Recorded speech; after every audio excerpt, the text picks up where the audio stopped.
how do we move away from becoming just a feature factory, a process factory, a ritual factory, and actually ship product?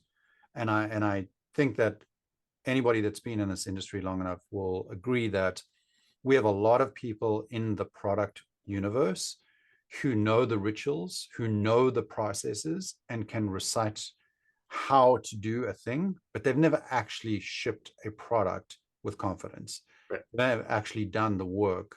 And so we're finding out the hard way that we have a lot of people in these organizations that are ritual smart, but shipping weak or ignorant. How is building a system of systems, how is having a two-way conversation within a platform like Knapsack going to help us move away from just ritualizing stuff and actually doing stuff? Yeah. This is fun. You get to tie it all together, right? So, for one, we're talking about having platforms that allow us to be efficient so that we can, spend time on higher impact activities, not redoing the same stuff and, dealing with the output of a horrible QA session where we got a lot of more work to do, right? And so if we are able to do that effectively, what it means is we can start to focus on things that aren't just about shipping more. Like shipping is right. Shipping's the priority, but shipping more is a terrible metric for a product. Totally. Because who cares what you're shipping, right? But we can and traditionally, if design, especially being disconnected from a lot of these things, there isn't always the metric focus that we can bring in, right? So follow me here, right? If we have tools that are all connected, we can finally achieve this closer nirvana of efficiency and working at this higher way. We can actually also start to tie together the impact of the things we're doing in design with the things we're doing in code. Look at, hey, based on different things that we've done historically as a product team, and that some product team 4 levels down in our big tree contributed back up in the systems of systems, right? We have found ways to improve the outcome of this experience, and this experience uses the design system this much. And so, it's not an easy pathway. This is a whole nother area where there's just starting to be a growth of tools.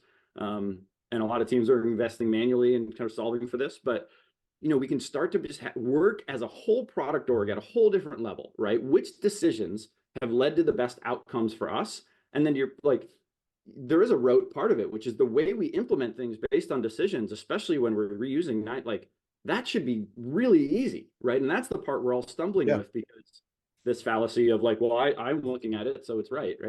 And so if we, really shift this focus to working this way, we have visions of, we're starting to get data on how the system's being used, right? We already know the data and analytics on how experiences are performing, right? Machine learning is getting better, right? The idea that if we have really rote flows on how we ship stuff and how we get things out the door collaboratively in code to users, and we have this connection of data of how the system's use combines with performance analytics, go let Skynet optimize your checkout flow every other month, because whatever, that's all very not too crazy far out. And so just to tie it all up, the thing that you hint at that I love, Dan Mall talks about this, Brad Frost, lots of guys, that the textbook isn't what you need, right? The textbook of how your company is supposed to build products is what you're talking about, right? A lot of people can recite it. Those people are book smart, but haven't been on the streets. The notes in the margin of the textbook, that is your design system, right? The official story of how your company builds products, I think, is how Brad talks about it. And that doesn't come with the master of the book sitting in one little room that, hands everything down to that big org. It comes from having this culture and this way of working where we say, we reuse stuff, we iterate, we know there's good solutions, we share good solutions, whether it's a design thing or a code thing. We don't want to keep solving the same problems. And if you start to do that, again, better conversations, focus on bigger things, spend time actually validating the great work you're doing, how it impacts your users in your company. It's a better way to be working, right? And more modern, right? We haven't been doing this for all that long as a species, right? When my phone came out, 2007, right, is when it kind of got really crazy after the first bubble. So we're still getting good at this, and there's opportunities for step change now. Awesome.